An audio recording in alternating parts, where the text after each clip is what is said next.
এই বর্তমানে বাংলাদেশের দুটি সবচাইতে বেশি আলোচিত বিষয়। একটি হলো সেনাপ্রধান ওয়াকারুজ্জামান ডক্টর ইউনূসকে প্রটোকল মেনে সম্মান না করা, ডক্টর ইউনূসের অবাধ্য আচরণ করা, অপেশাদার আচরণ করা। আর দ্বিতীয়টি হলো আসিফ মাহমুদ, উপদেষ্টা আসিফ মাহমুদ এবং ইশরাকের মধ্যে দ্বন্দ্ব দূরত্ব। তবে এই ভিডিওতে আমরা আলোচনা করব শুধুমাত্র আসিফ মাহমুদ এবং ইশরাকের মধ্যে যে দূরত্ব তৈরি হয়েছে, এই দূরত্বের মাঝখানে মূল ক্রিমিনাল বা কালপ্রিটটা কে, একে আমরা বাইর করব আজকের ভিডিওতে। এবং আসিফ মাহমুদের অপরাধটা কি, আর ইশরাকের একটি প্রতারণা আছে, সেটি কি, তিনটি জিনিস বের করব। আসিফ মাহমুদ এবং ইশরাকের মধ্যে মূল কালপ্রিটকে, ইশরাকের প্রতারণাটা কি এবং আসিফ মাহমুদের অপরাধটা কি, তিনটি জিনিস স্পষ্ট করা হবে। প্রথমে হলো ইশরাক এবং আসিফ মাহমুদের মধ্যে যে দ্বন্দ্ব চলছে, একজন বলছেন আমরা জানি মেয়র হতে চান, আর আরেকজন বলছেন শপথ নিতে আইনি জটিলতা রয়েছে, চাইলেই এখন শপথ নেওয়া যাবে না। এটা আসিফ মাহমুদের কথা। সরি। তাহলে এই যে আসিফ মাহমুদের অপমান করলো, কুশপুতলিকা দাহ করলো, তার গলায় জুতার মালা পরানো হলো, অর্থাৎ তার প্রতিকৃতিতে জুতা দেয়া হলো, জুতা পেটা করা হলো, এটা আপনারা কয়জন সমর্থন করেন? এটা কি সমর্থনযোগ্য নাকি? যদিও এটা একটা ঘটনার উপসঙ্গ, এটা ঘটনার মেইন বিষয় নয়। মেইন বিষয়টা হলো এই ঝামেলাটা তৈরি করছে কে। দেখেন কি পরিষ্কার, আদালতে ইশরাকের একটি মামলা আছে। মামলার মূল আবেদনটা কি জানেন?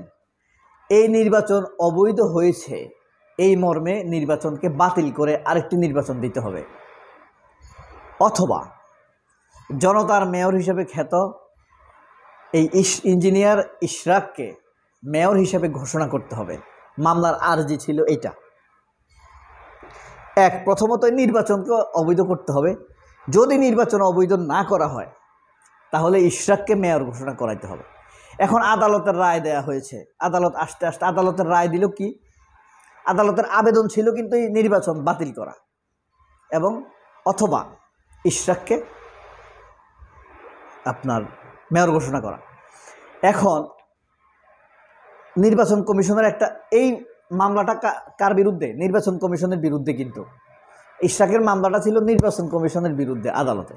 এখন নির্বাচনের কমিশনের আপিল করার মর্মে ছিল দুইটি বিষয় ছিল আপিল করার। এক, যে আদালত যে নির্দেশ দিয়েছে আমরা এটার বিরোধিতা করি, ওই নির্বাচন সঠিক ছিল। আর যদি বর্তমান নির্বাচন কমিশন মনে করে না ওই নির্বাচন সঠিক ছিল না, তাহলে আদালতের কাছে জানতে চাইবে আদালতের রায়টা কি, নির্বাচন বাতিল নাকি ইশরাককে মেয়রের শপথ করানো। আপিলের মাধ্যমে এটা আদালতের কাছে জানতে চাইবে না। আদালত এটা জানতে চায় নাই, কোনো আপিল করে নাই, নির্বাচন কমিশনের কোনো প্রতিনিধি আদালতে যায় নাই। কেন যায় নাই?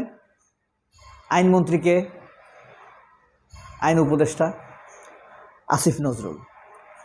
এই দুইজনের মধ্যে মূল ক্রিমিনাল হলো এই আসিফ নজরুল। আসিফ নজরুল বিএনপির লোকদেরকে বলেছে তোমার মেয়র হতে আর কোনো বাধা নেই। ওই দিক দিয়ে নির্বাচন কমিশনকে আদালতের কাছ থেকে ক্লিয়ার নির্দেশ নেওয়ার জন্য বলে নাই কেউ। এখন কথা হলো আসিফ মাহমুদ, সজীব ভুঁইয়া কি এটার জন্য দায়ী? এটার জন্য নির্বাচন কমিশন দায়ী। আসিফ মাহমুদ, সজীব ভুঁইয়ার শপথ যদি নির্বাচন কমিশনার শপথের আয়োজন না করে, প্রধান উপদেষ্টার কার্যালয় শপথের আয়োজন না করে, তাহলে আসিফ মাহমুদ, সজীব ভুঁইয়ার এখানে কি করার আছে? আপনি বলতে পারবেন আসিফ মাহমুদ বাধা দিচ্ছে, এটা কি বিশ্বাসযোগ্য? আসলে আসিফ মাহমুদকে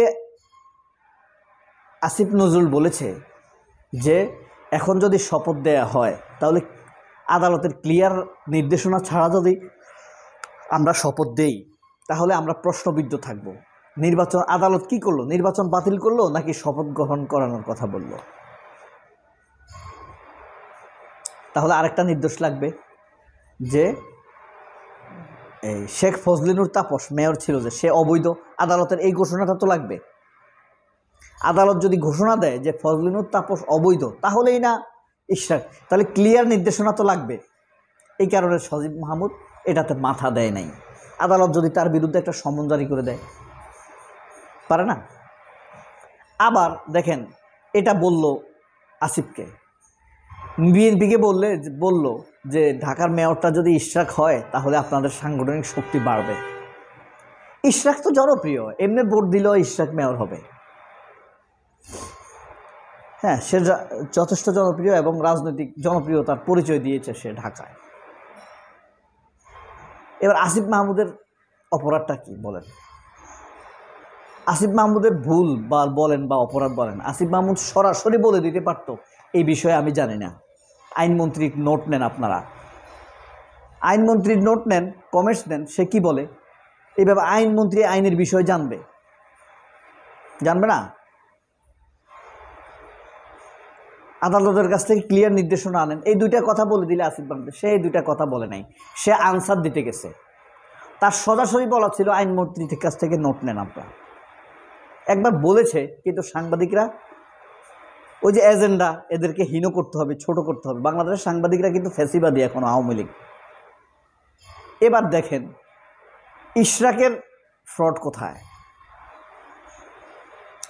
সর্বশেষ ইশরাক কি বলল?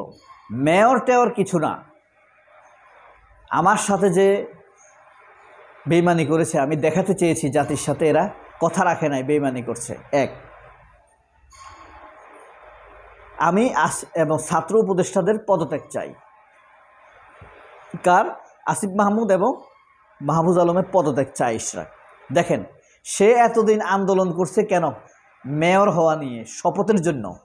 তার জনগণ, তার জন্য যারা আন্দোলন করছে, তারা আন্দোলন করছে যেন দ্রুত আপনার ইশরাককে শপথ করানো হয়।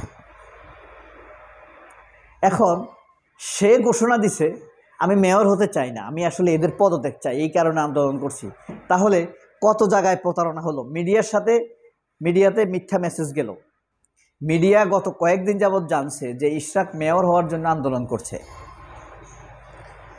অথচ ইশরাক নিজের মুখে এখন বলল কি, যে আমি মেয়র হতে চাই না, আমি আসিফ মাহমুদ এবং মাহফুজ আলমের পদত্যাগ চাই। তাহলে এটা একটা ইশরাকের প্রতারণা হয়েছে না? আরেকটা দেখেন প্রতারণা কি, সে এখন বলছে সরকার বিরোধী আন্দোলন চলবে দ্রুত নির্বাচনের দাবিতে, গতকাল সন্ধ্যায়। তাহলে তার কথা কিন্তু চেঞ্জ হচ্ছে। সে ভাবছে কি এই আন্দোলনে একটা তাকে ব্যবহার করবে। এখন ইশরাককে ব্যবহার করছে কারা? ইশরাককে কারা ব্যবহার করছে বলেন তো? নাকি আওয়ামী লীগ, নাকি সেনাবাহিনী? সজীব ভুঁইয়ার বিরুদ্ধে ইশরাককে ব্যবহার করছে কারা? আমার মনে হয় আওয়ামী লীগও ব্যবহার করছে, ব্যবহার করছে, সেনাবাহিনীও করছে, কারণ তিনটা তো একই, অর্থাৎ ইন্ডিয়া ব্যবহার করছে। ছাত্রদের পদত্যাগ তাই চাইতেছে, ভারতের মিডিয়াও ছাত্রদের পদত্যাগ চায়। ব্যাপারটা কি পরিষ্কার? রাজারবাগের দেয়ান শরীফ আল্লাহর সাথে দেখা করতে যায়, ব্যাপারটা পরিষ্কার। আল্লাহ হাফেজ, আসসালামু আলাইকুম।